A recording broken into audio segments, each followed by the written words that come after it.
Magandang araw sa ating lahat mga boss. Andito na naman tayo ang iyong lingkod, si Clifford Dama Vlogs. At sa mga bago kong followers dyan mga boss at yung mga kaibigan nating Damador o subscriber mga boss. Kung sino yung hindi nakakita ng mga laban ko na ina-upload mga boss, pwede din kayo mag-visit sa my YouTube channel mga boss. Please visit my YouTube channel, Clifford Dama Vlogs. Doon ko po lahat ina-upload yung mga solid na laban mga boss, yung mga makapigil hininga na bakbakan, at may aral din talaga kayong makukuha doon mga boss. And paki-like and share na din sa mga video natin na ina-upload mga boss, and pa-subscribe na rin po para updated din kayo sa mga bago kong video na ina-upload. At kung sino yung gusto magpapa-shoutout mga boss, mag-comments na lang po kayo sa may comment section para isa-shoutout ko po kayo sa next video. So today's video mga boss, nag-live po yung ano natin, yung kaibigan natin na Damador na si Master Larry Dama PG. Mag-ano din kayo sa kanya mga boss, i-follow nyo din po siya. And yung isang account niya din mga boss, Larry Dama Adventure. So marami din talaga kayo matutunan doon mga boss. Mga tricks and traps na may kasamang puzzle na tirada mga boss.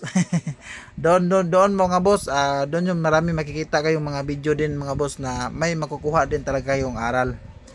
So nag-live yung idol natin mga boss ng 2 minutes. So maganda mga boss, nakakatuwa siya at nakaka-enjoy din siya talaga laruin. So maganda talaga din minsan no, mag-live din tayo. So nice game sa iyo Master Larry Dama PG, aka Larry Idol, or Larry Dama Adventure. So shout out sa iyo Master. Isang magaling na damador ito mga boss. Kung i-rate ko siya sa Bohol mga boss, siguro na dito siya sa mga class A. Belong to sa class A mga boss. So, magaling talaga to na player mga boss. So shout out sa iyo idol. Nice game. So 2 minutes lang yung bakbakan mga boss ha. So medyo ano din talaga, time pressure din, tapos medyo may ano din talaga mga boss, kailangan mabilis ka talaga mag-isip, tapos mabilis ka magbilang. Siguro mga ganun mga boss, kasi 2 minutes lang, medyo may kunting mabilisan. So ito yung game 1 namin mga boss ni Master Larry Dama PG, aka Larry Idol. 215 ako first move mga boss, 214 siya, 6-2. 7-2 siya mga boss, 116 lang. 313, kain. So real ako mga boss. So normal development lang talaga mga boss. So 5-1 siya mga boss. So yung tinira ko dito is 314, pakain lang. Tapos tira siya ng 5-1. Tumira lang ako 215 mga boss. Tapos nag-break siya agad ganyan. Tapos kain ako dalawa. So normal development lang mga boss. Bookline pa rin ito. So basag niya agad mga boss, 6-2. Yan talaga yung ano, pambasag sa real na ano mga boss, position yung 6-2. Tapos tira ako 9-5 mga boss timing. E3 si Master Larry Dama PG. 313 siya mga boss. Timing lang muna ako 11-7. 9-5 din siya timing mga boss. So magaling talaga. Napakagaling talaga na player mga boss. So tumira lang ako 5-4 mga boss. So pakain siya ganyan, atras maneuver mga boss. Tira ako 7-2 mga boss.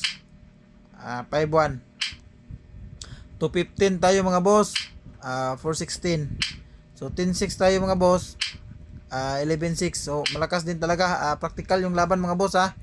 6-2 ako timing mga boss. Tumira siya ng 6-2 din. So dito na position mga boss, medyo nag-careful lang ako dito mga boss. Kasi kung mag 314 ako dyan mga boss, may sabay siya na ano mga boss, 215. So parang mauunahan niya ako sa posisyon, kasi kung mag 314 ako, pakain siya 215. Kung dito ako kakain sa may 14-4 mga boss, kakain din siya sa may 15-1. So medyo real yung posisyon niya mga boss, tapos lamang siya sa posisyon talaga dyan. So medyo nakita ko yan mga boss, kahit sa kunting mga seconds na yun, mga kunting oras na mga boss, na medyo nakita ko yung ano niya, plano niya mga boss. So yung tinira ko dyan is nag-real na lang ako mga boss. Tumira ng 15-14 ganyan. Tapos nag 12-7 si Idol Larry Idol. So yung tinira ko dyan mga boss is 215. So pinilit kong ano mga boss, malamangan siya sa posisyon. Tumira sa 7-2 mga boss, ganyan. Tapos tira ako ng 15-14 advance. Tumira siya ng 11-7 mga boss. So yung ginawa ko dyan mga boss is 12-7. So pagsayang ni Idol Larry mga boss, sayang, mas maganda sana kung kasi yung ginawa ko dito mga boss, kasi kung dito ako sa may 13-16 mga boss, kain si Idol, kain ako doon, para mag-draw din pa rin mga boss, no? Pero tama din talaga yung decision ko mga boss na mag 14-2. Tapos 3-13 si Idol Larry, 13-16. Tapos dumama ako sa may G's mga boss. Siguro mas maganda sana dito mga boss is dumama muna ako sa ano, no, sa may 11, dito siya kain. So ganun pa rin mga boss. So tama din talaga yung sa 10 ko na pagdama. Tapos tumira ng 16-14 si Idol. So yung pagkakamali ko pala dito mga boss, so may winning pala ito. Winning lang siguro mga boss, pero maghuhulihin pa. Hulihan pa, so medyo hindi pa rin natin masasabi kung ma-draw or mananalo. Kasi konti lang din talaga yung oras mga boss. Pero depende kung in the long run mga boss, siguro, baka siguro mga boss, pero dito sa kunting oras mga boss, hindi talaga kayang pilitin pag kunti na. Yung ano pala dito mga boss, yung sikreto dito mga boss para may winning na position is yung 10-5. Pero yung napatira ko dito mga boss is 10-4. So medyo blunder yung 10-4.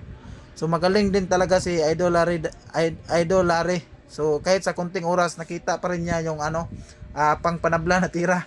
Nagtira siya ng A3. So ganyan, kain dalawa mga boss, tapos tira ng 4-5. So pagsayang ko mga boss, dumama sa J. So ganun pa rin mga boss. Draw is tabla din talaga mga boss yung nangyayari. So shout out sa iyo Idol. Nice game. Sobrang ganda yung laban mga boss. Makapigil hininga na bakbakan yon. so game to tayo. Game to tayo mga boss. So ako naman yung black, siya naman yung white mga boss. 313 si Idol Larry mga boss. So 115. 7-3 mga boss. So ganyan lang mga boss. Pakain lang ako real. Ganyan.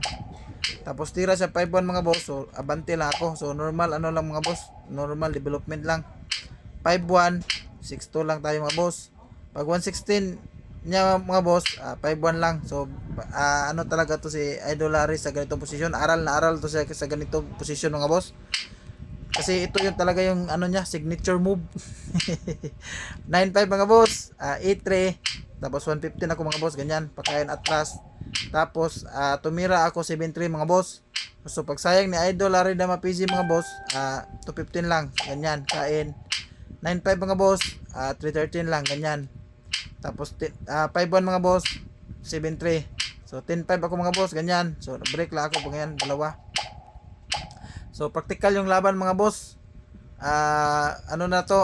Pagalingan talaga sa pagbibilang. 5-1 ako mga boss. 2-14. 12-7. Yung tinira ko dito mga boss is 7-2. So natirahan ako ni Idol ng 6-1. So sumayang lang ako dito sa may 15-1 mga boss. 115 ganyan. Sayang ulit. Kain atras. Tapos 10-4 kain sa atras mga boss. So 15-15 lang ako. 9-5 siya. 4-5. 2-15.